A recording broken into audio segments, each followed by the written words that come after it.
என் பெயர் புஷ்பா கோமதி நாயகம். கூட்டாஞ்சாதம், இது திருநெல்வேலி ஸ்பெஷல் கூட்டாஞ்சாதம்.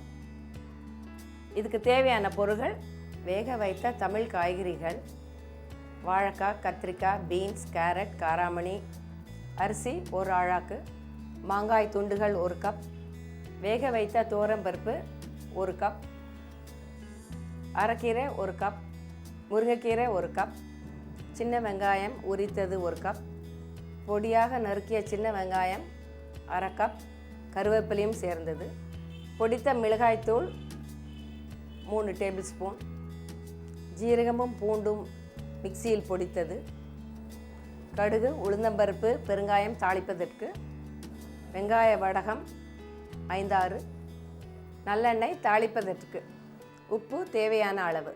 தேவையான பொருட்களை பார்த்தோம். இனிமேல் எப்படி செய்யலான்னு பார்க்கலாம். ஸ்டவ்வை பற்ற வச்சுக்கோங்க.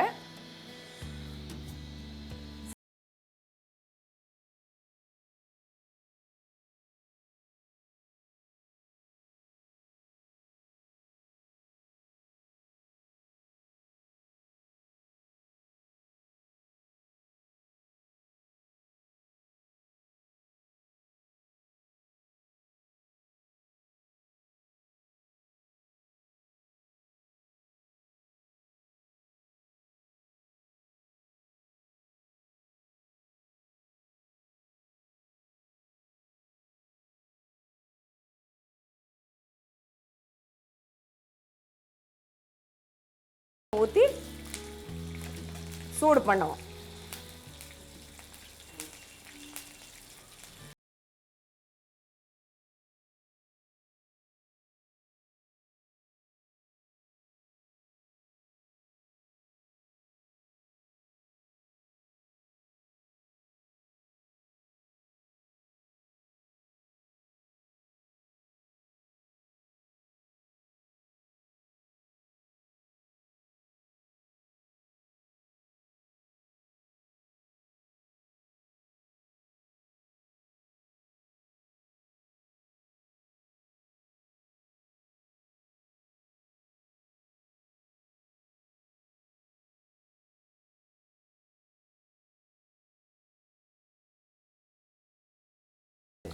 இந்த வெங்காயத்தை இந்த அரிசியோடு போட்டோம்னா நல்ல மணமும் இதுவும் வரும். அரிசி பாதி வெந்த உடனே அரைக்கீரையும் முருங்கைக்கீரையும் அதில் சேர்க்கலாம். சாதம் பாதி வெந்துடுச்சு. இப்போ நம்ம இந்த 2 கீரையும் சுத்தம் பண்ணி வச்சுருக்க கீரையை சேர்க்கலாம். இந்த கீரையை போட்டதுக்கப்புறம் நல்லா கிண்டி கொடுக்கலாம். கிண்டி கொடுத்து மூடி வச்சோன்னா நல்லா வெந்துடும். கீரை மணம் இதெல்லாம் நல்லா சாதத்தோடு நல்லா சேரும். ரொம்ப தண்ணி ஊற்ற வேண்டாம். ஊற்றினா ரொம்ப சீக்கிரம், ஏன்னா பருப்பு போடணும், புளி தண்ணி போடணும். அதனால் இதில் கொஞ்சம் மஞ்சத்தூள் போட்டால் நல்லாயிருக்கும். கொஞ்சமாக மஞ்சத்தூள் போட்டுக்கலாம். காரத்துக்கு நம்ம காஞ்ச மிளகாத்தூள் கொஞ்சம் போடலாம். இந்த சாதத்துக்கு வேணுங்கிற அளவு காரம் போட்டால் போதும்.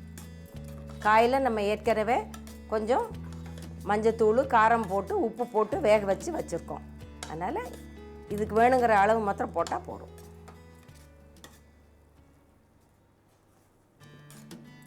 உங்களுக்கு எவ்வளோ விருப்பமோ அவ்வளோ போடலாம். நீங்கள் நிறைய காரம் சேர்க்குறவங்களுக்கு நிறைய காரம் போட்டுக்கலாம், குறைய காரம் சேர்க்குறவங்களுக்கு குறைய போட்டுக்கலாம்.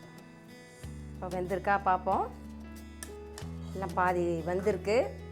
இப்போ நம்ம இதில் இருக்கிற பருப்பை போடலாம், சேர்த்துடலாம். வெந்த துவரம்பருப்பு இதோட, இல்லை இன்னும் உப்பு சேர்க்கலை, உப்பு சேர்க்கலாம். இதோட கொஞ்சம் புளி தண்ணியும் சேர்க்கலாம். இல்லை முதல்ல காயை போட்டுட்டு, காயை முதல்ல கொஞ்சம் போல் காஞ்ச மிளகாத்தூள், நம்ம திரிச்சு வச்சுருக்கோம் பாருங்கள், காஞ்ச மிளகாத்தூள், அப்புறம் மஞ்சத்தூள், 2 உப்பு போட்டு இந்த காயை வேக வச்சுக்கணும். 3/4 வேக்காட்டு வெந்து எடுத்து வச்சோன்னா அந்த சாதமும் பாதி வெந்திருக்கு. அதோடு போட்டு நம்ம விரகணும்னா 2ம் நல்லா சேர்ந்து ஒன்றா வேகும். அதுக்கு உப்பு உரப்பு எல்லாம் இதுலேயே சேரும். இன்னும் உப்பு போடல, இப்போ உப்பு போடலாம். ஆளாளுக்கு வேணுங்கிற தேவையான அளவு உப்பு போடலாம். உப்பு போட்டு நல்லா விரகி திருப்பியும் வேக வைங்க. அது நல்லா வேகட்டும்.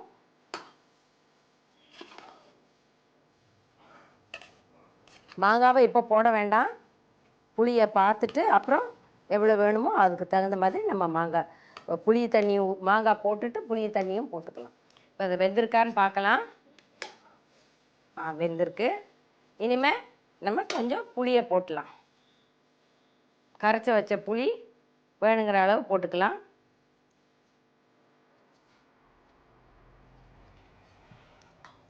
இதோட இந்த மாங்காவையும் சேர்த்துக்கலாம். மாங்காய் முதலே போட்டான்னா குழஞ்சி போயிடும். அதனால் மாங்காய் முதல்ல போடக்கூடாது. இது போட்டு நல்லா விரகி விட்டு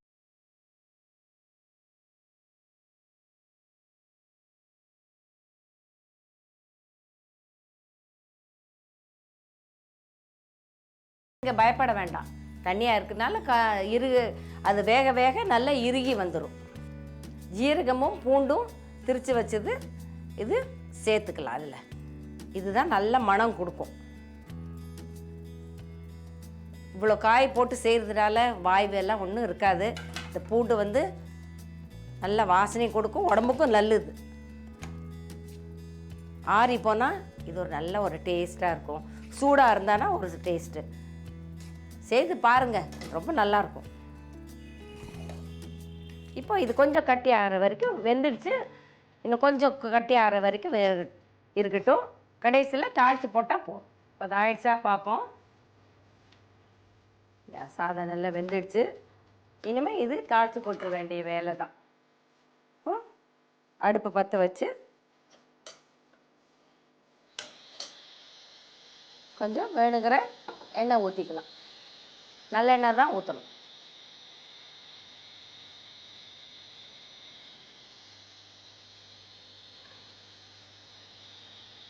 கடுகு, உளுந்தம்பருப்பு, ஜீரகம் கொஞ்சம் ஒரு டீஸ்பூன் போட்டிருக்கேன். அதோட இந்த சின்ன வெங்காயம் பொடிசாக நறுக்கிறது கருவேப்பிலோட வச்சுருக்கேன். இது வெங்காய வடகம். இது திருநெல்வேலி ஸ்பெஷல். வெங்காய வடகம் தாளித்து போட்டோம்னா நல்ல வாசனையாக நல்லாயிருக்கும். இப்போ எண்ணெய் காஞ்சிடுச்சு.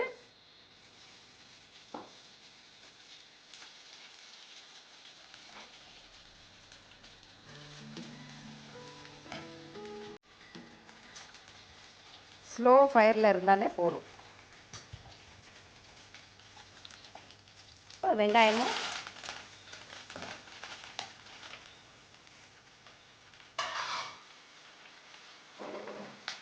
கருவேப்பிலையும் போட்டு நல்லா தாளிச்சிடலாம்.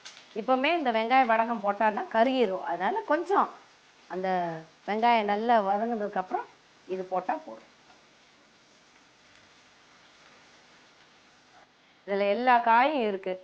வாழைக்காய், கத்திரிக்காய், அவரைக்காய், கொத்தவரங்காய், உருளைக்கிழங்கு, சேனைக்கிழங்கு, பீன்ஸு, இதெல்லாம் உடம்புக்கு அவ்வளோ நல்லது. எல்லா காயும் சேர்ந்து எல்லா 2 கீரையும் சேர்ந்துருக்கு. நல்ல ஹெல்த்தியான ஒரு சத்தான சாப்பாடு, முழு சாப்பாடு தான். இதுக்கு தொட்டுக்க வேறு எதுவுமே தேவையில்லைங்க. வெறும் ஒரு வத்தல் வடம் இருந்தாலே போதும். எல்லா இதுவும் இதுக்கு காய் அரைக்கிற வேண்டியதெல்லாம் அரைச்சி ரெடியாக பண்ணிட்டீங்களா? 1/2 ஹவரில் இது செய்து முடிச்சிடலாம். எங்கேயும் ஒரு பிக்னிக் போகிறோம் சொன்னாங்கன்னா இதை எடுத்துகிட்டு போனான்னா ரொம்ப நல்லாயிருக்கும். ஆறி போனால் நல்ல ஒரு டேஸ்ட்டு இருக்கும். முதல்ல சத்தான சாப்பாடு. இப்போ குழந்தைங்கள்லாம் காய் சாப்பிடவே மாட்டேங்கிறாங்களே. இது சாப்பிட்டா எவ்வளோ நல்லது. காய் இப்படியாவது பிள்ளைங்க சாப்பிடுவாங்களே. இப்போ போடலாங்க. வெங்காய வடகம் பாருங்கள் நல்லா வதங்கிடுச்சு. இப்போ வெங்காய வடகத்தை போட்டுடலாம். ஸ்லோ ஃபயர்லேயே நீங்கள் தாளிச்சாலே போதும்.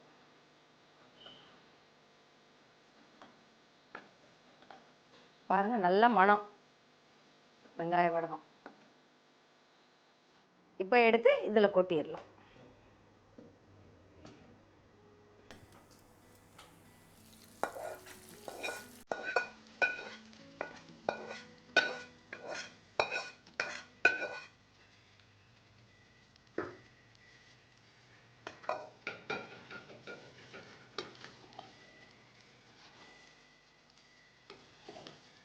தண்ணியாக இருக்குன்னு நீங்கள் பயப்பட வேண்டாம்.